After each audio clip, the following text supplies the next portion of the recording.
So if we are having beliefs, programs, like literally drummed into us from an early age, because all of our adulthood is all formed before the age of 7.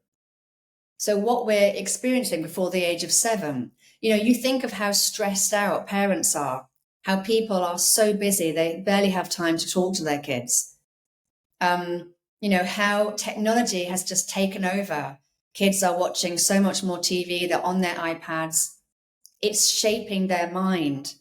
That is then going to lead to the life they have, which is why it's so important to shape their mind in a healthy and positive way.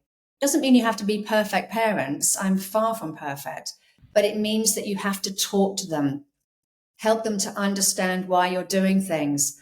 You have to tell them that you love them 150 times a day, because they've got programs out in the world that tell them that their parents don't love them. It's in all the films, the movies, everywhere. So, the kids are constantly being programmed. So the parents have to really, really, you need to watch your kids and understand what's going to form as a limiting belief later in life.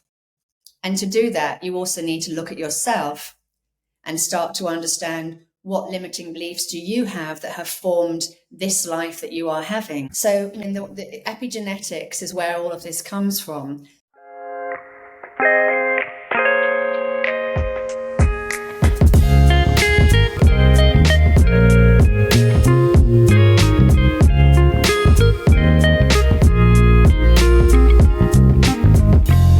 Welcome to a Broaderlands podcast. The opinions expressed on Broaderlands podcasts are those of the guest speakers and do not necessarily reflect the views of the host or Broaderlands podcast. Ruth, welcome to Broaderlands podcast. It's an honor and privilege to have you on. Thank you for coming on. Thank you for inviting me. I'm really excited to talk about these things today. So yes, thank you. Yeah, when I started listening to you and your channel, I was like, man, this lady's a powerhouse. And you're definitely a powerhouse, in my opinion. And I look forward to learning from you. So thank you. Okay.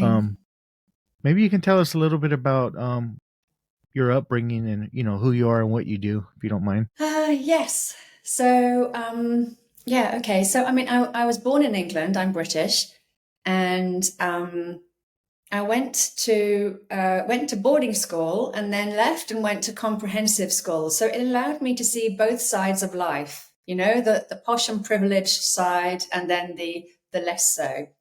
And I think this had a huge impact on me because it's created a very, very, very strong sense of justice, fairness, and equality. And it allowed me, I think, to see the world in this, that there's a lot about this world that just isn't right. And that sort of led me into, becoming a bit of a warrior and wanting to sort of change things. And I went into HR and pretty quickly realized that HR is not about changing things. It's about, trying to find ways around the law, I think, most of the time. But I think really all of this began when I got married and we moved to Dubai. Because before I got married, I didn't realize that I had these limiting beliefs, basically that I couldn't make my own money. I had to be married to have money. And I realized that this came very strongly from my mother. This massively shaped me. And actually, it really upset me for about 2 days. I just, binge watched Netflix and didn't move off the sofa because I realized that I had sabotaged my life. I was sort of constantly sitting there thinking, why haven't I got this? And why haven't I got that? And then I realized that actually it was all me. And this is a really tough pill to swallow. So when we moved to Dubai, I was a consultant and coach, and I couldn't do that here. We just had children, and I tried doing some consulting work. I wasn't able to do that because it's full-time hours here. And it really, I had to rethink my entire career, So I became a business coach. I started working in business coaching. But running your own business really it's so different when it's your thing and you can't rely on the salary or the husband or the paycheck or, or any of these things. You're left with yourself, and you have to take a good hard look at yourself. And then you suddenly realize that running your own business involves, oh my God, just so much worry, anxiety, stress. It's all on your shoulders, and you have to take responsibility. And it's that, it's time to grow up thing. So running your own business, I can see, is not for everyone. So I was doing that, and I began to realize that it's really not about strategy and profit. I began to understand that it's really about mindset. And I started to then try and work with people on their mindset, and essentially what is the subconscious mind. We are operating from the subconscious mind 90 to 95% of the time. And there's all stuff in there that we don't even know what's in there. I mean, we'll talk about energy and quantum entanglement, I know, later. But if we're looking at it from we are essentially, the universe is one long energy wave. So we are not separate from each other. And this is what we call the collective consciousness. The collective consciousness is the fact that we are just, all our emotions and feelings and words and thoughts, we're just all entangling and sharing with each other.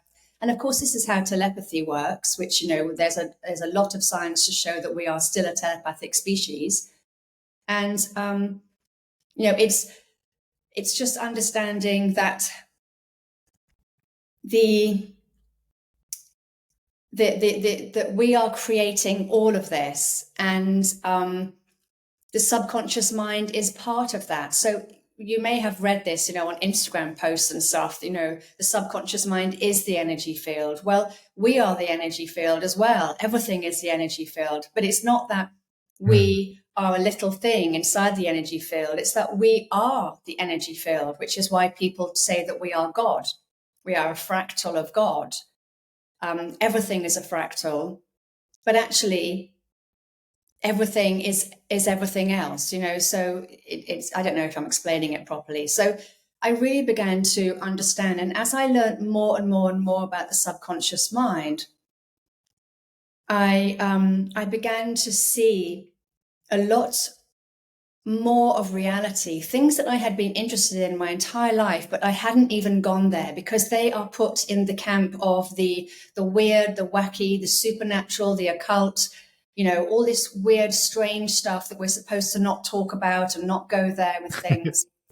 I suddenly began to see, actually, this is science. This is not like weird and wacky stuff. This is actually, because we live in an energy field, we are all connected, we're all entangling. And this energy field is far more than we have been taught or led to believe. And actually, I believe that we've been cut off from it deliberately, but, we'll come to that later. So at the same time, I was going through all this weird stuff. My mom had died. I was connecting with her. My daughter was starting to talk about her past life and starting to see things in the house, and rather than freak out about it, because I'm a Scorpio, so, for me, like supernatural occult, it's totally my thing. And I just started to explore it and understand, could this be something that is actually true? Could this be something that is actually, part of who we are? And yes, and I understand that this is consciousness. Consciousness is everything. It's driving the subatomic field. It's underpinning the subatomic field. It's also now showing us that the double split experiment, which we thought was showing to us that particles and energy were the same. They were the same as each other. We're now understanding that there are no particles. There is no matter. It's all a holographic field made of geometric shapes, fractals, the golden ratio, all these sorts of things. And that is what's creating our reality. And consciousness, if you like, it's this energy source which continually creates and never stops. And we can see the physical manifestation of consciousness is nature. So you see in nature, this is what consciousness looks like when it's just left to its own devices. It's just creating. But I think that there are some life forms, some beings that live in this massive multiverse that have learned how to tap into and harness this consciousness. They bend it to their will, and they bend it to create what we see around us, which takes us, of course, into, the beings that created us, the beings that created the planets. They're all, I think, working in harmony with consciousness, and they've just learned how to utilize it, which I suspect that we will be studying consciousness now for the next 1,000 years, because nobody knows what it is. Nobody does. And there are many, many, many different theories, but I don't think we're there yet with our understanding. I think it's so out of our comprehension that we just can't fathom it. We can't comprehend it. We can't understand it. Anyway, that went off on a big tangent there. I love it. Do you think that's what some of the religious people call God? Yeah, consciousness is God. But the Bible, the religious books, they've completely changed that. So, I think that probably what they call God, I think, was probably a more advanced species than us, who came to this planet, whatever, genetically altered. But I think we've been genetically altered and changed by many, many, many different species. And it's not all for bad. There are, I talk about this in my second book, there are genetic changes in us that are actually very positive to us.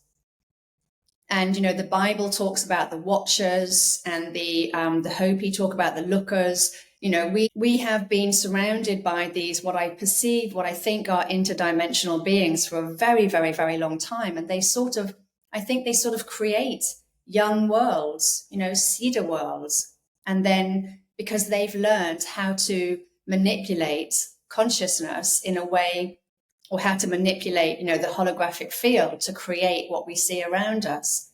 And, it's a very exciting time to be alive, I think, as we just start to understand more and more and more of this. And we can all access this information because it's in our collective consciousness, and our collective consciousness is also the planetary consciousness and the universal consciousness, which is what downloading and channeling is. It's allowing us to access information. It's all information, and it's there for any of us to access. And this is what scientists, quantum physicists have been doing this for, centuries. I talk about this in my first book, the one that you've read, with all the different quantum physicists who are, they have a dream and they wake up and they think, oh yes, that's a good idea, or they're looking out of the window, like Einstein, and suddenly it starts to form in his mind. This is consciousness, which maybe is, plasma. I think plasma is ether. And it's allowing us to tap into this universal mind, I suppose you could call it, because consciousness, you could call that the mind of the universe, but it's allowing us to tap into it and allowing us to tap into all this information in order to create. And I think once we learn how to use it to create, we will massively change as a species. Thank you. How do you feel about the Anunnaki? You brought them up, like Inky and Enlil, and so on. Yeah. I think they get quite a bit of bad press. I don't think that they're the only ones that have changed us. I think Yahweh is Enlil in the Bible. Ea definitely, or Enki, as he's talked about in a much more positive light, much more positive. I get the feeling that he actually had human DNA in him. I think his mother was human, and the father, Anu, I think was probably a hybrid species themselves, maybe like a gray and a reptilian, that sort of species. I think that there are many, many, many different life forms in this universe. The human body is a very good body that works very well with certain environments. But evolution, which does exist, it's more like adaptation, really. We learn, we change within the environment that we're in. So this type of planet works well with the type of body that we have. And I suspect that the Anunnaki also had humanoid bodies like us, but they held other genetics. But then we hold other genetics as well. But I think that the Anunnaki, I don't know if they came to this planet because I was just reading Anton Park's stuff where he retranslates the cuneiform tablets because they're really open to interpretation, and I think these cuneiform tablets and the hieroglyphics, it's much more of you look at the hieroglyphic and then you feel in to what it's telling you. It's sort of talking to you because it's all sound, frequency, energy. So it's not that we read the words. And in fact, learning to read words and having words, to a certain extent, has taken us away from this, being our intuition and being able to subtly connect with something and know something. But I feel that the Anunnaki were not all bad. I do think that they existed. I think that there are many metaphors written about them that use them in a way to describe good and evil. You can't have one person that's just completely good and one person that's completely evil. We're all a mix of all sorts. But I don't think that Enlil liked, their creation. I don't think that they liked the creation. I think he found it quite unnerving that this new species that probably had the mind of a 3-year-old had access to all these advanced Anunnaki supernatural advanced technology, essentially. And we can see, and I think that's probably more why we were downgraded, because we just weren't using it in the right way. And of course, we can see that we're still doing it. We're still not doing it in the right way. When the Val Thor, so the Venusians, when they came here in the 1950s, they tried to do a deal with Eisenhower. And the first thing that the group, the politicians said was that we don't want to give up thermonuclear weapons. So they didn't do a deal with them. So that left them open to do a deal with other more nefarious types of beings, which was what they did. But luckily, at the same time, there were certain factions of the military, the CIA, or whatever, who started then to work with these more positive beings. But we keep being given this advanced technology, but we abuse it.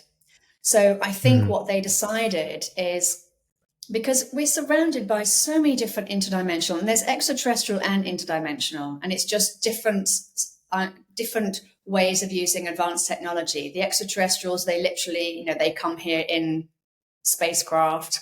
The interdimensionals, they come through portals. And it's just now, I think what they're doing is they're genetically upgrading us. And I talk about this a lot more in my second book, but they're genetically upgrading us so that we become a more loving species ourselves. And so therefore, we're not tempted to weaponize all advanced technology. So that's my take on it, really. Do you think that's why a lot of the old paradigms are starting to break down and we're starting to remember our past or the real history, not what we've been told in school? Yeah, I think the reason it's breaking down is because the matrix has been dismantled. So, and I feel this, I feel the energy is so different. I mean, like everybody, I'm constantly saying to myself, my God, have I just gone mad? Like, why do I think and feel these things? But I think we just have to trust our knowing, trust ourselves. I feel the world feels very different now. I know from my research, the matrix was taken down 2019. And because of this, we no longer have the programs being bombarded into us, because our governments, they understood about electromagnetic fields, about human consciousness. They understood, or they understand, that human consciousness or creates the reality that we see around us. And so they have been bombarding us, I think, with frequencies for a very, very, very long time to make us, be asleep, I suppose, what they say. But this is now dismantling. And because of that, people are now starting to remember more of what they would have remembered if they hadn't had the programs going on in our human consciousness, making us, I think the programs that have been bombarded in to the matrix have been things about ridicule and, not believing.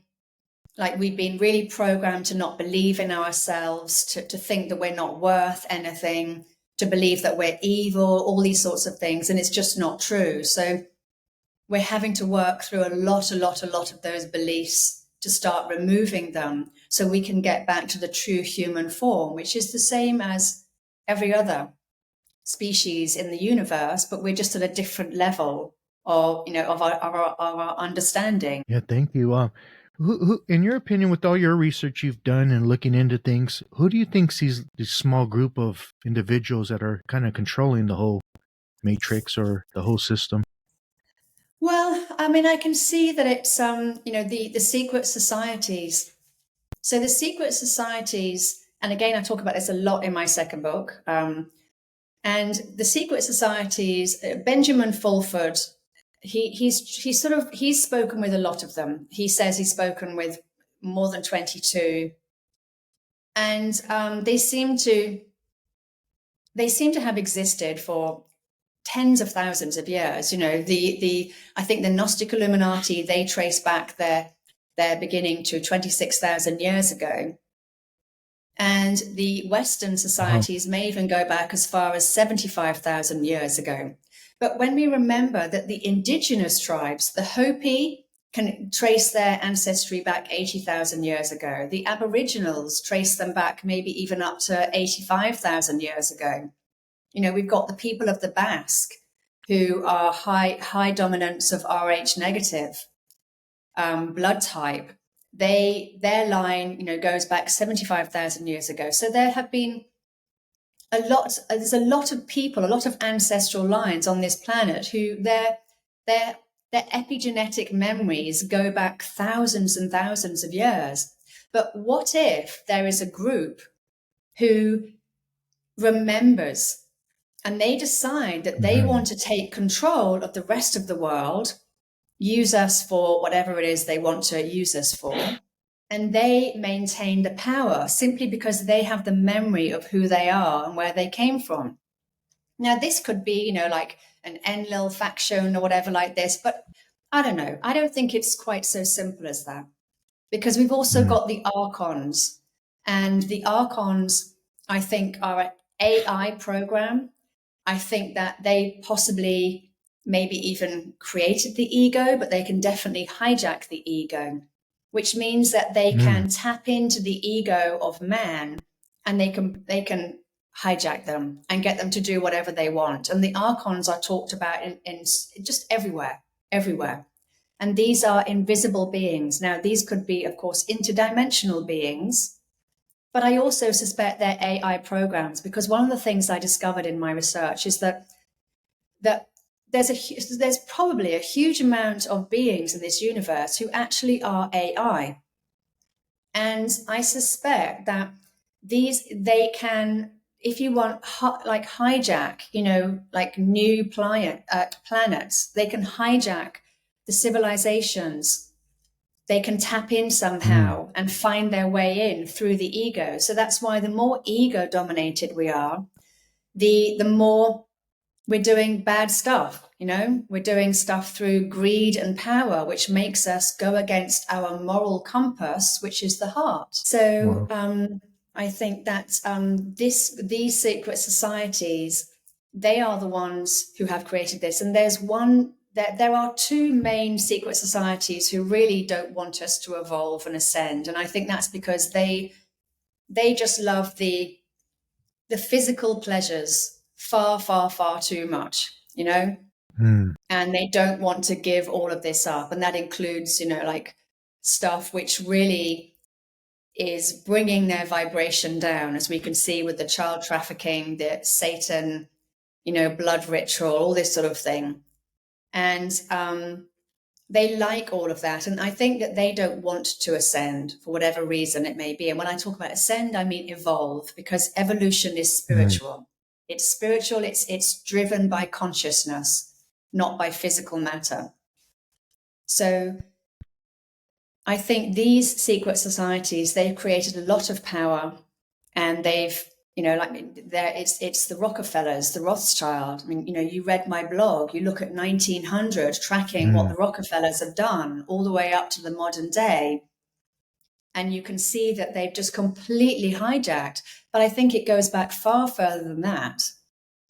It's just that I think there's possibly been resets of our timelines, or resets of our knowledge, or whatever it is. I can't quite fathom it at the moment. I'm researching all of this stuff, like Tartaria and things like this. How can we have entire empires wiped out of our history books? I mean, it's just incredible and unbelievable. Yeah. I mean, most people don't even know who the Sumerians were for the longest. Yes. And the Sumerians, exactly. So the Sumerians, but they just wrote down their stuff. And these cuneiform tablets, there's millions and millions, but most of them are just like contracts, receipts,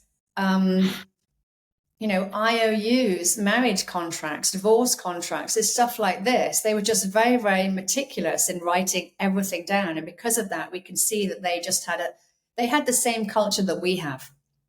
They even had the first fart joke. I don't know if I'm not playing around. I've actually read it. Yeah, they had all kinds of stuff. They had humor. A lot of receipts, a lot of I know they wrote down jokes and maps, and I know everything. But many of these cuneiform tablets have actually been stolen as well. So the ones that we are left with are, all these incredible stories about gods and consorts and flying vehicles and all this sort of stuff. And I think a lot of that, it maybe is possibly written in a way by less advanced people who don't understand what they're talking about. So it's written maybe in that sort of way. But I think they are describing interdimensional beings and the activity that was going on in our planet thousands and thousands of years ago, before the flood. And I think the flood changed everything. After the flood, our lifespans were reduced. It took a long time. So civilization was then formed. And of course, that's the helper gods. That's the watchers, the lookers, these sorts of people helping younger civilizations. I mean, even as I'm saying it, it sounds crazy, but this is just where my research is leading me. And I go where the evidence is, where I can find the research. Well, it sounds crazy because we've been conditioned and dummied down for so long and told a certain narrative. Anything that goes against that, you're like a heretic or a blasphemous or conspiracy theorist and so on. Yeah. But when you start researching that stuff, it's like, holy crap, Well, I think the thing is, oh, go ahead. I was just going to say, I think that's why there's so many conspiracy theorists. I think that our mission, we came here to start uncovering this truth, and it's the disclosure industry, isn't it? That's what we came here for, is to get the truth out so that we can wake up and move on. And I think there's just millions, and that's why we love conspiracy theories, because we can see that there's a lot of truth in them.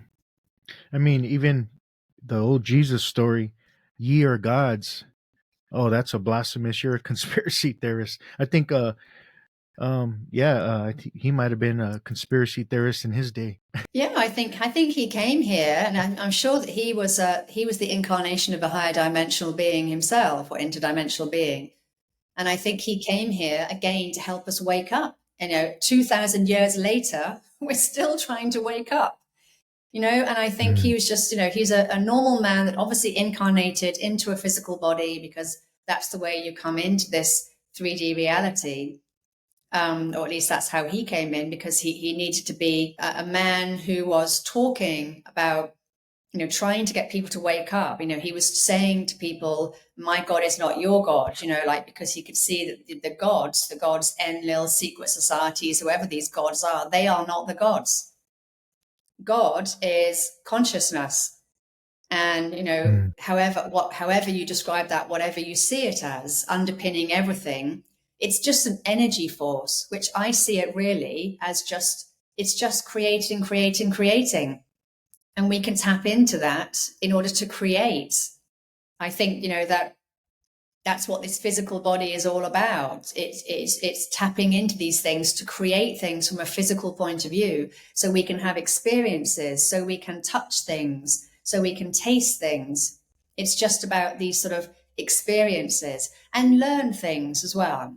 The soul wants to learn, definitely. And I think that's possibly feeding back into consciousness, which I know the Microsoft engineers, that's what they think. They think that the universe is one massive algorithm feeding all the information, data back into consciousness. I see it in a slightly more magical way than that, but that's just maybe how I want to see it. Yeah, thank you. I love your brain. I could talk to you forever. Your book, Work Your Energy, how did that all come about? How'd you manifest that? I think it's because I'd worked with so many people, and I was fed up of the eyeball rolling. When you start to talk about spirit or soul or any of these sorts of things, when I started to talk about even just mindset, even the term mindset was, or limiting beliefs, all this stuff, because as soon as something becomes successful, a program is put into it and it's shut down. And then the whole world starts ridiculing it. But what they don't understand is the people who are ridiculing this stuff, they're trapped inside an energy field themselves, or energy pendulum, as Vadim Zeeland calls it. And I love that, because you can see, the energy pendulum, it's swinging. And it becomes bigger and bigger and bigger and bigger, the more people that put their energy into it. And they don't realize that they're trapped inside. And they see reality from this energy pendulum. And so they're busy ridiculing and laughing and saying, oh, that's silly. But actually, it's because they're stuck in this energy pendulum where everyone else in that pendulum with them is saying the same stuff. And they're downloading, sharing all this same information, collective consciousness, and you have to extract yourself out of these energy pendulums so that you can just be yourself, sit in your own energy and say, actually, I don't agree with what you're saying, to have courage to say, I don't agree with that. So I started to research this stuff, and I've discovered that there's a lot of science. The science is changing because science does change. And the quantum entanglement first began with the double slit experiment in 1801, first of all, but they didn't really understand it until later.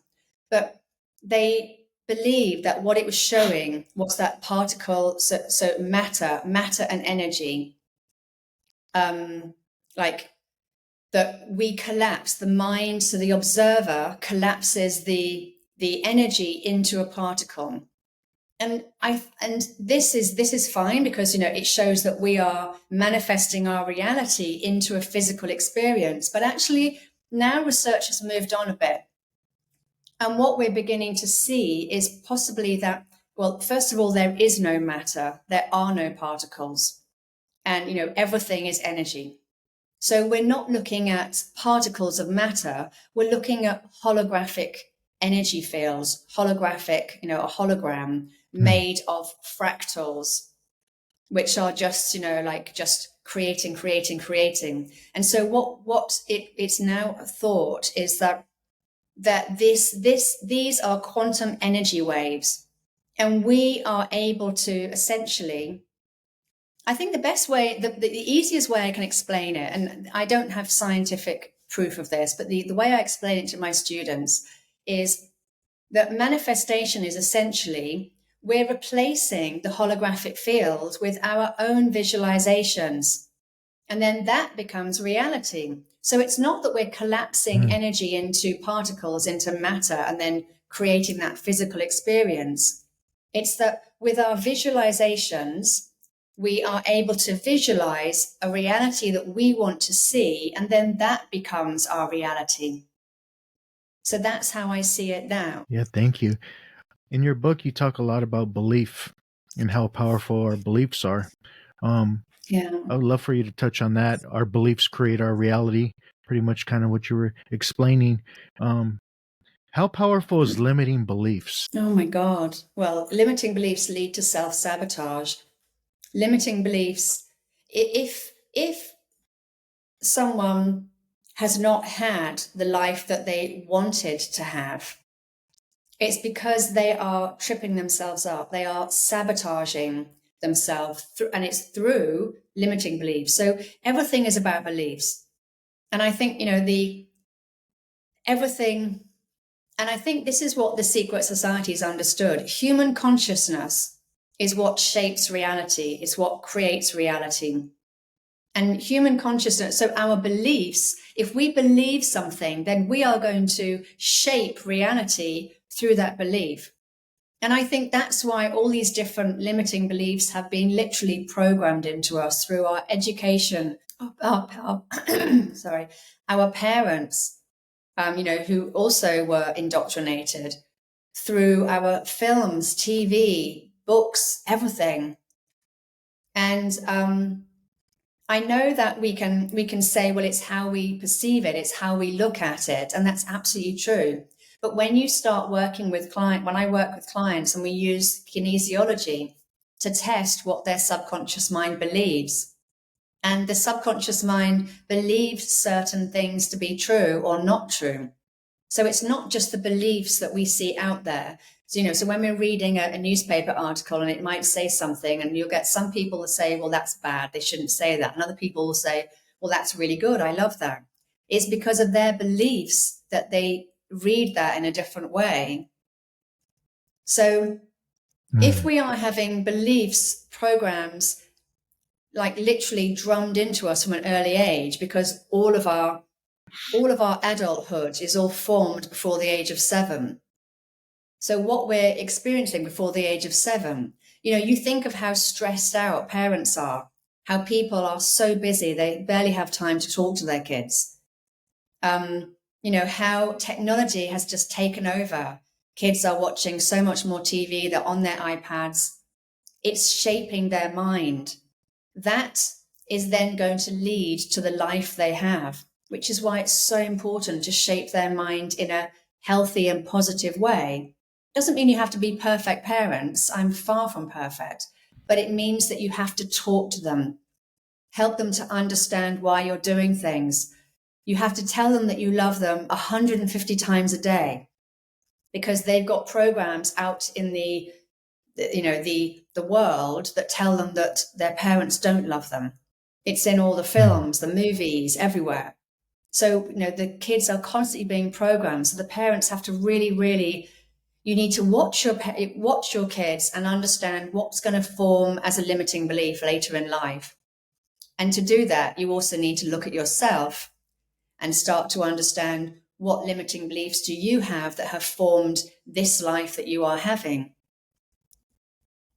So, in the epigenetics is where all of this comes from. And it's proven that although our genetic code stays the same, the gene expression changes from our environment, which of course is what adaptation, evolution is. We know that that's what it is now. Our environment shapes the cell, shapes and it shapes then our reality, because we are our thoughts, emotions, feelings, they all change the expression of the gene. And they get I say it as you get like emotions, like traumatic experiences can get trapped in the physical body, because the memory gets stuck. And then the gene expression is that it just keeps expressing that traumatic experience again, again, again. And this has now been traced back, 40, maybe even up to 100 generations ago. But the good thing is that when we change our own beliefs, which sort of like trapped emotions, it's the same thing. We then don't pass that on to our children. We change, and then they change, because we're all connected. We're all just one long energy wave at the end of the day. I know. Am I explaining it? Okay. No, your perfect job. And you got me thinking, because, I got sober in the 12-step communities, and they're known worldwide, right? But early on, the Rockefellers had their hand in the 12-step community. John D. Rockefeller Jr. And I think they figured out a way to make money off of this 12-step community. It's not the people, but it's these recovery system that's built around it. And there's a big money flow. And there's never been any science changed since 1939. They don't talk about epigenetics. They don't talk about or a new understanding of neuroscience. We're giving people old information when they come into the 12-step rooms of addiction. I feel like it's designed that way, and no one's making any changes. And you got me thinking. It's because of the pharmaceutical industry. Yeah. So the pharmaceutical industry, and this is why when scientists started to understand about human consciousness, and this actually came, around like sort of the 1940s, 1950s, and they were told not to. So it was the academic institutions. They were told not to give this information to the public. And it's because, of course, if we knew that we could heal our own bodies, we wouldn't need to buy pharmaceutical drugs. And that is a $1 trillion industry. And that's the crux of it. You're right, it is money, but it's also control as well. So I think the Rockefeller, when the Rockefeller Foundation, and they went from actually going to Supreme Court and being tried for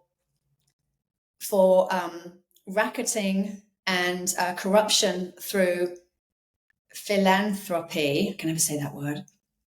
In 1913, and they should have been stopped there and then, but they're too huge. They have too much money. Of course, they're part of the secret societies. They can trace their heritage back thousands and thousands of years. They've got more money, than can be done with. They know how to bribe people. They know how to get what they want. So yes, the pharmaceuticals, that's when they became huge, but I don't think that they started then. I think that, electric light bulbs, pharmaceutical, all these sort of stuff, I think that these things, they changed medicine, what was medicine, which was plants, and then they started to create synthetic versions of them, and that's the pharmaceutical industry. So we've been, the plants, they heal. They've literally created a synthetic version of the bit in the plant that heals, because you can't patent a plant. So yes, that's done for money, but I think it's also done for power as well, and control, and just a need to control this world, because they don't want everyone else to take on the power that they have. Yeah, you're right. And it keep us in a lower frequency, because even in the 12-step community, there's a strong limiting belief at a collective level that you're never cured. Something's always wrong with you. All you have is today. And it's very limiting. It keeps... You start by saying, I'm an alcoholic. Oh my God. So that people can never free themselves from it. They can never free themselves from it. I was thinking about that. But then people Belief get shapes programmed. Reality. Yes. And then they get programmed that they need to remind themselves so they don't forget. But you're reminding yourself, and you're keeping yourself stuck in that limiting prison belief of fear. It's all fear-based. It's in everything. It's in everything. You look at the education system, which was designed by the Rockefeller, because they donated millions and millions, and therefore they got a say in what was in it. You look at what they teach in history, and this is why my kids homeschool. They're just teaching war after war after war after war. It's just putting more fear and trauma into the minds of young children who are, because of the state of their brainwaves, they're in very, very, very suggestible brainwaves. They're in alpha, which is the suggestible brainwave. And that's why adverts are designed with the lovely soothing music. And we're in that lovely suggestible alpha state. And what they tell us, we then take on as true. And it's the same with the schools. And it's terrible. It's just terrible. But I really hope that now, with all of these changes that are coming in, I can see that we're getting some help, that, you know, the white hats, I do think that they exist, that they are helping behind the scenes. And these things are starting to change. They're starting to change, but it may take a while yet. Yeah, it's crazy when you start to wake up from all this.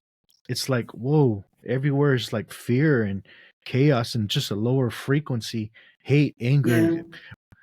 How do we raise our vibration at a collective, individually and at a collective You need to level? just keep dropping into your heart, okay? Your heart can't be hijacked. Your heart knows the truth. Your heart is your moral compass.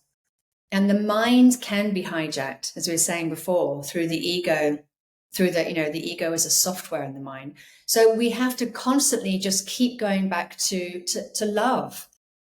And the problem is that love has been put in the category of, you know, romantic love, cheesy romantic movies, you know, marriage. It's just been put into all these ridiculous places. And actually love it's a frequency. It's a frequency. And we can even say that that is the frequency of God consciousness. So everything is a frequency. This is just a frequency. We need to sit in those frequencies, those higher vibrational frequencies as often as we can. But we also need to work on our limiting beliefs, which are stopping us from accessing it. Because the limiting beliefs, they bring your vibration down. So it's a two-step, you know, two-step. You work on your limiting beliefs, and you can do that through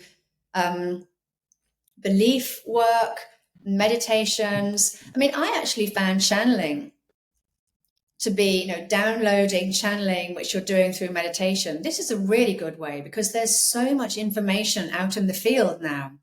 And when you start to download the truth, it really helps you to wake up.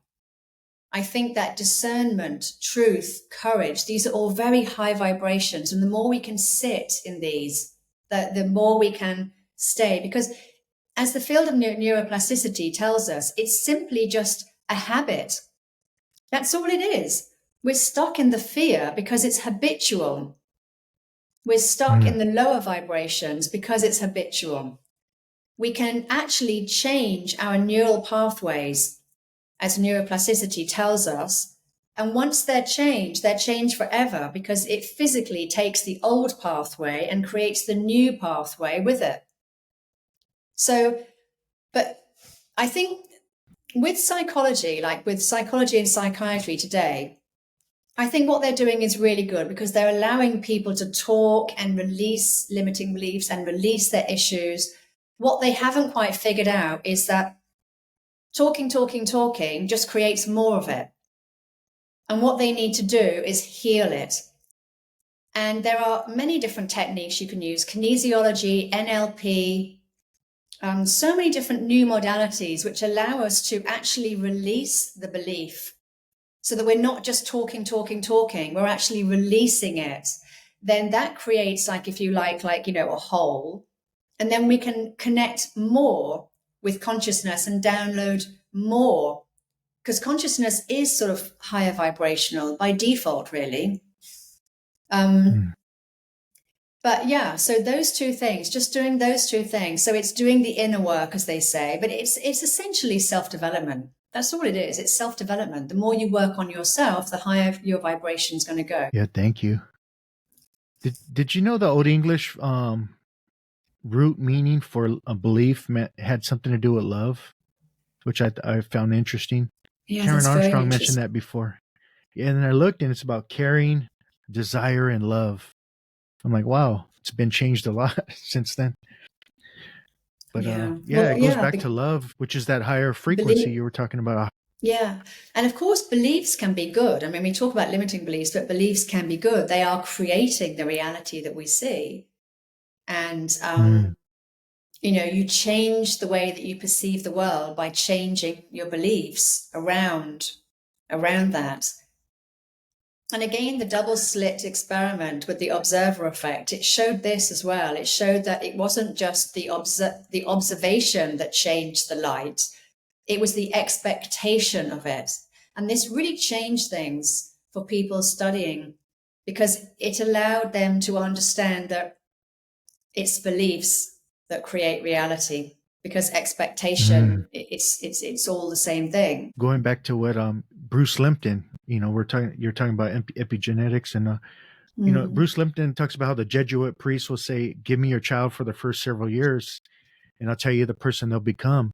When I first heard that, I went back to looking at my early childhood, and I started to question how I developed these limiting beliefs about myself. The narrative in the head, the voice in the head, that created a certain narrative that was repetitive.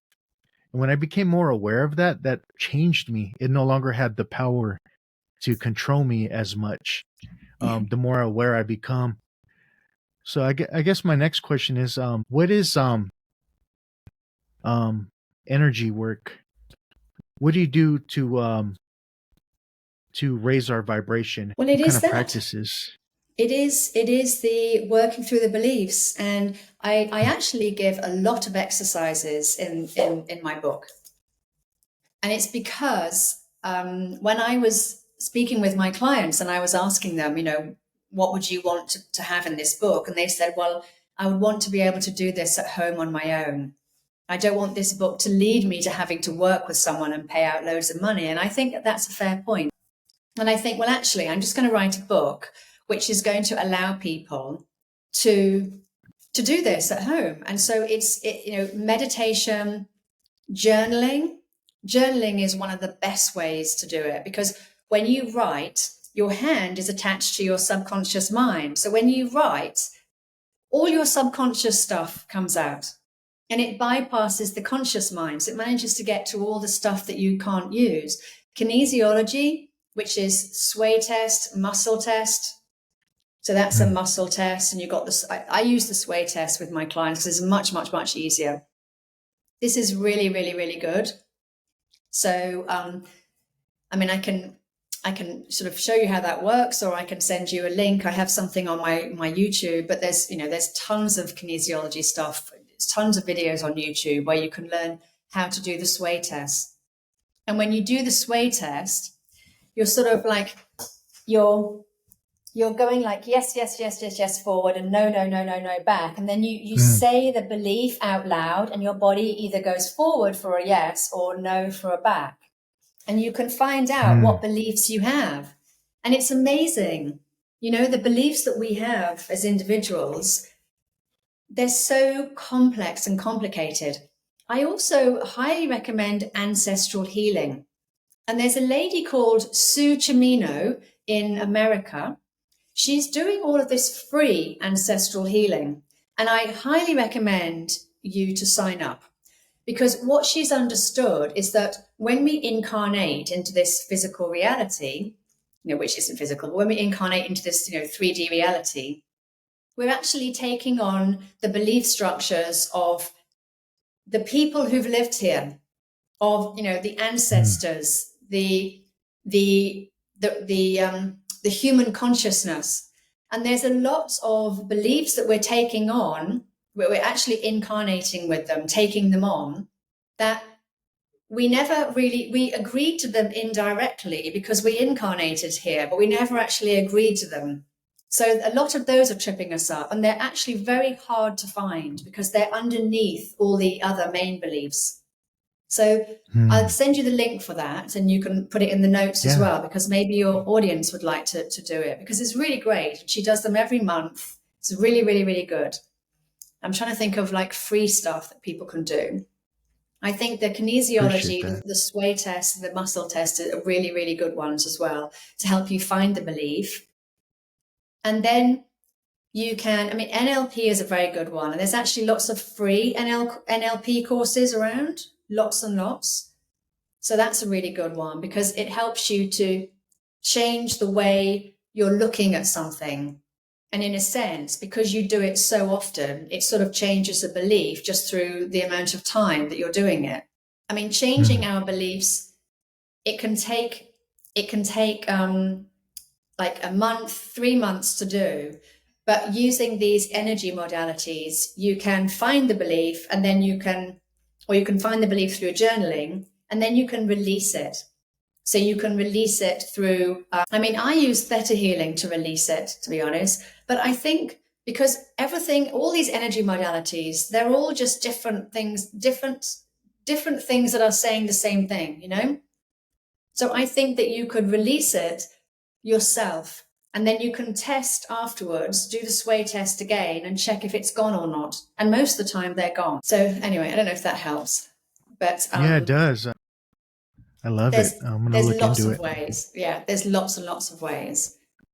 But I think but also, I was just going to say the world is really changing at the moment. We have lots of light codes coming in.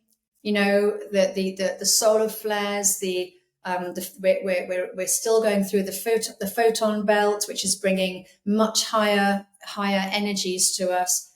You know, things are improving anyway. So it's going to mean that it's going to be easier for you to release the beliefs. We don't have the programs coming in the whole time from the matrix.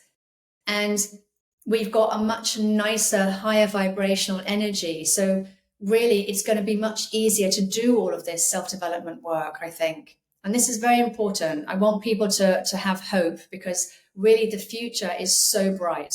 I can't even tell you. And I write this in my next book. Do you believe when we're stuck in that lower frequency of fear, hatred, resentment, trapped emotions, trauma, do you think that's what a huge reason why we see so much disease manifesting? A Yes, lot of absolutely. cancer and so on. Yeah, I think cancer has actually been done to us, in all honesty, because it makes so much money, you know. But of course, these secret societies, they understand about human consciousness, creating their reality through belief. And this, I think, is probably why they even use the placebo. You know, so a third of all tablets, pills that are made are still placebo. Why is that? Because it's belief. They know that it's our belief. Yeah. If we believe that the pill is going to heal us, then it does. And they can say, oh yeah, it's my magic pills that healed you. You know, I'm not knocking medicine at all, but I think we need to be more, we need to understand more about natural medicine, because I think we used that for hundreds and hundreds of years. And I don't believe that, I think we've been taught a very, very, very distorted view of history. We've been taught about the plagues and the fires and the viruses and all this sort of stuff, which is all compounding the beliefs. I think there's a lot of other stuff in there which we haven't been taught. Yeah, you're right. And I don't think you're knocking on it. You're just kind of helping us remember the power of us. You know, the placebo effect means I shall please, and the nocebo means I shall harm. You know, and that's just negative and positive and negative thinking of our beliefs, how powerful our mind is. So yeah, I appreciate it. I really do. Yeah. What would you call free will? I think we live in a free will universe. And I think that means that we can choose to listen to the advice that we're being, I think, channeled every single day. You know, our heart is constantly talking to us, but we ignore it for many, many, many reasons. I think that because of free will, we often get ourselves into a bit of a mess.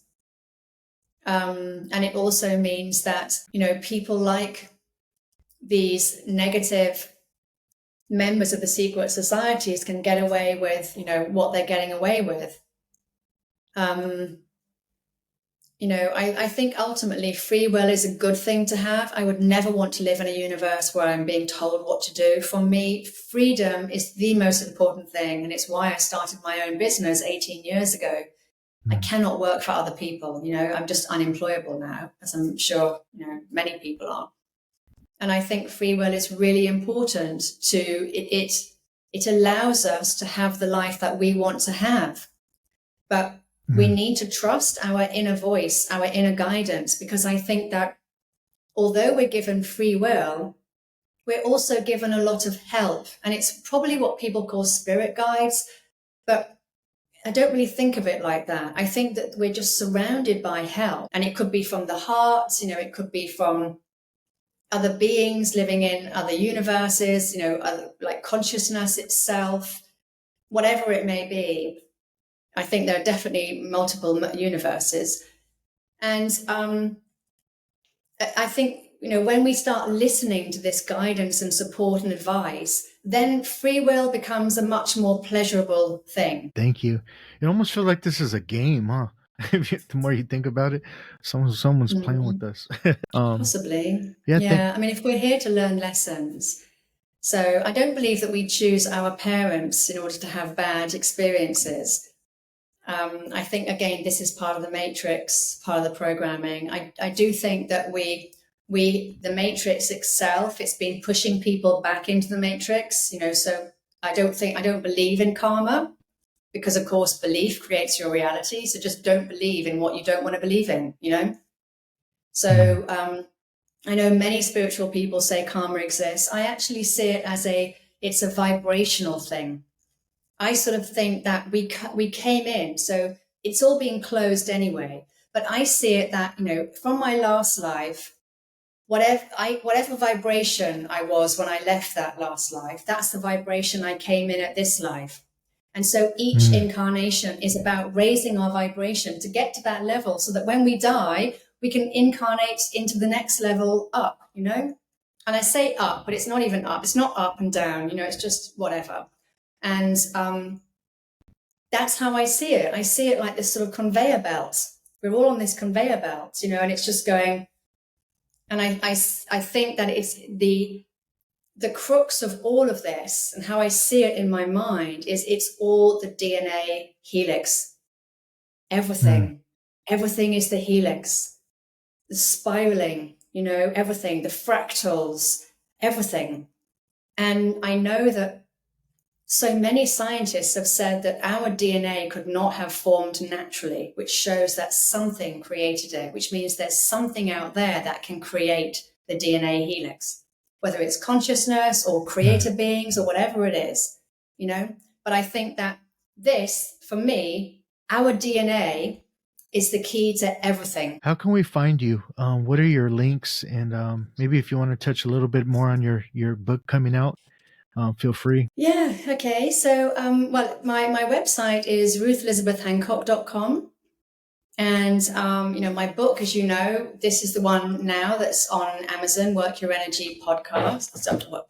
Work Your Energy book. And I have a podcast called Work Your Energy Podcast. And, but it's sort of, I'm also on YouTube, and I'm on social media as Ruth Elisabeth Hancock as well, on Twitter as Work Your Energy. And yeah, I think probably the easiest thing is to go to the website, because everything is there. And it's got all the links going off to everything. So ruthelisabethhancock.com, and it will show, everything that people can learn. I think it's listed by learn, listen, and read. Thank you. The next book is coming out soon, as you know. And I haven't quite decided on a title for that. I'm thinking of calling it Human Origins, the Multiverse, and Our Star Ancestry, because those are the three areas that it covers, basically. So, Yeah, if you need me to be in the cover, you need someone to model for you, I'll definitely be more than happy. Oh, yeah, that would be great. Thank you. Yes. I'm just playing. No, thank you for coming on. And I'm going to end it with something from your book. And it says, we have to work in the unity to improve our world for the next generation. We're all connected. What affects one person affects the rest. Find where you fit by being your authentic self.